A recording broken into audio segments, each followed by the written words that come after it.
I'm super excited about tonight's cooking adventure. So, a few years back, I took a little bit of a deep dive into one of my favourite dishes to try and get better at it. Pizza is beloved by just about everyone. Now, people might have arguments over what toppings to put on and whether pineapple has a rightful place on pizza or not. But when I actually started looking into pizza, I found that this fascinating dish actually has quite a storied history. It comes from a period of time where people were experimenting with food as plates. So breads and that were commonly being used as dishes so that you eat your food and then you eat your plate afterwards. And pizza perhaps was the quintessential dish that came out of this period. So I've chosen to prepare my own pizza dough and base here tonight. You don't have to go that fancy. You can use pita bread, you can use pre-bought bases. It really doesn't matter, as long as you've got your bread base. Now, while I consider myself somewhat of a great cook, you probably won't see me doing any bread work or baking, as my skills are a bit average when it comes to that. Regardless of which, I did a good job tonight. So here we've got a pizza base laid out. I like the fact that it's a little bit ugly and not perfectly circular. We've rounded the edges up if you're using a fresh dough, glazed it with a little bit of olive oil and put some holes in for when it's cooking so it doesn't bubble and move all around the place. And from when you get to this stage, we'll move on to the next bits, which are the toppings. After you've prepared your base, arguably the next most important thing about pizza would be the cheese. So what we've got here is how I like to make my pizza cheese.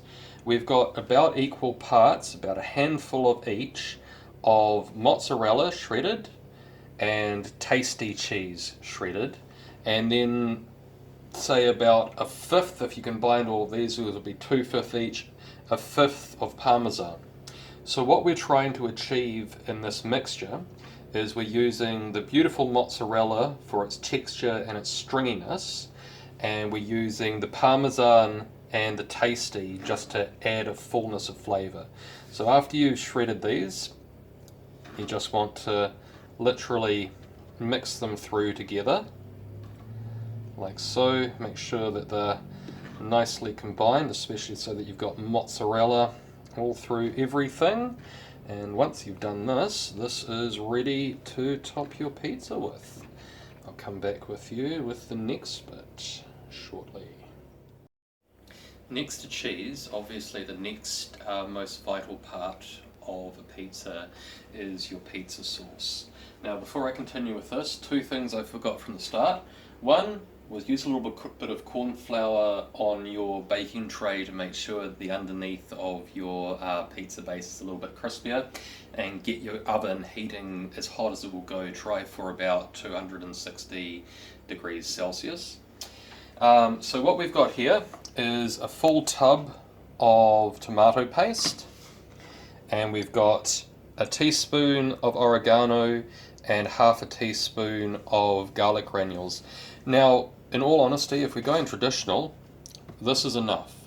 Just some good quality tomato paste. By the way, this is enough for 2 pizzas worth. I'm making some for another night as well. Just some good quality tomato paste is more than enough for your pizza. You just want to have the tomatoiness and the cheese flavors bouncing off each other. Now, there are 2 schools of thought with pizza. I believe it's your Sicilian pizza, which is quite a thin, flat base with a smear of pizza sauce and cheese and whatever toppings on that. And then you've got your Boston pizza or your deep dish pizza, which has high bread walls and quite a thick layer of tomato paste. Personally, I don't go for these type of pizzas. They're not my flavour, but it's just something to think about as another way to do pizza. Anyway, let's get on with this. So simply add your oregano and your garlic granules.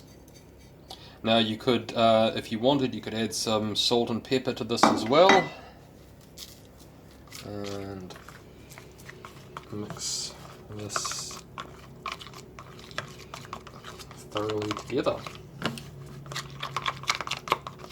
Now you can see that once again I'm doing this in a sealable container. As I said, I'm making this for enough for 2 pizzas tonight, and so we're just going to seal this up in the fridge for whenever we feel like having our next pizza night.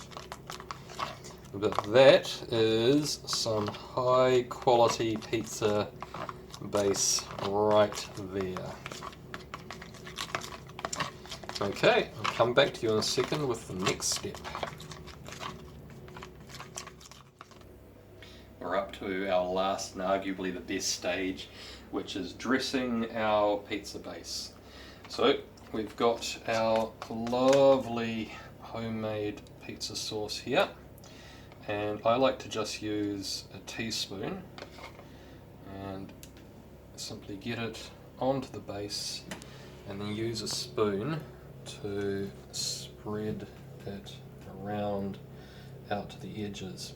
Now, as I was saying earlier, with the different schools of thought on whether you want a lot of tomato or just a smear of tomato, I prefer going for the less is more, which is why I like using just a straight, strong tomato paste and making sure that you get it all the way around, nicely coating your base, but in a very light smearing.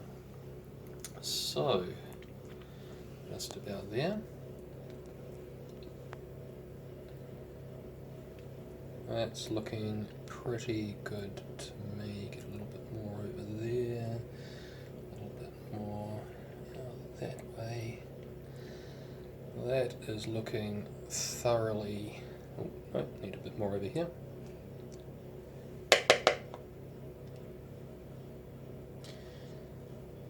That is looking thoroughly pasted to me.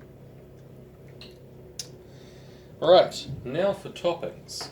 Now, because we're going for a very traditional one tonight, realistically all we need to add is our cheese and a little bit of basil, and you've got yourself a pizza. You don't need to add anything more than that. But just for a few little extras, tonight I'm going to be adding some pesto, which is essentially just some more basil, and some mozzarella rounds, because I think that they just add a little bit of extra in terms of the cheesiness and what they do on top. Plus, they look really good. So, the first thing you want to do after adding your tomato paste is to add your cheese. Now, no matter what you do, always put a layer of cheese down before you start putting your toppings on. Depending on what toppings you're using, you may want to layer some cheese over them, but get a decent layer of cheese down on top of your paste first.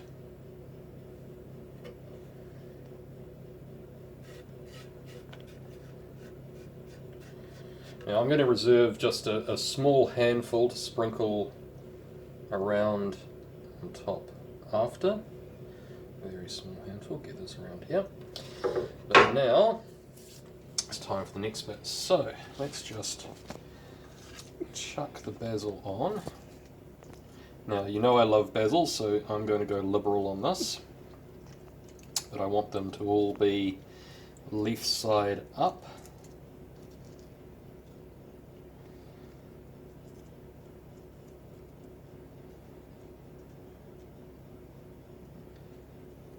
Like so, and then I'm going to put a little sprinkle around on top of those. Get the last of it on there, all of the cheese.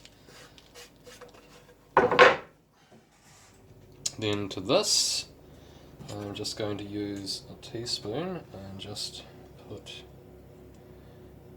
few evenly spaced dollops of pesto around the pizza.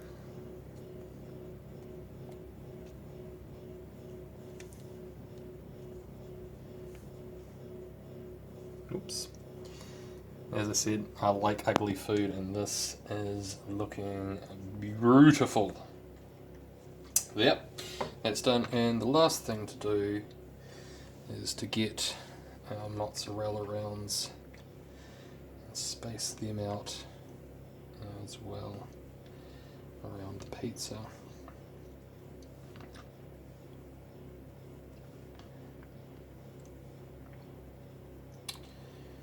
Alright, that is looking ready to go in the oven. Now, as I said, you want to get your oven really hot. As hot as your oven will go, try for 250 degrees.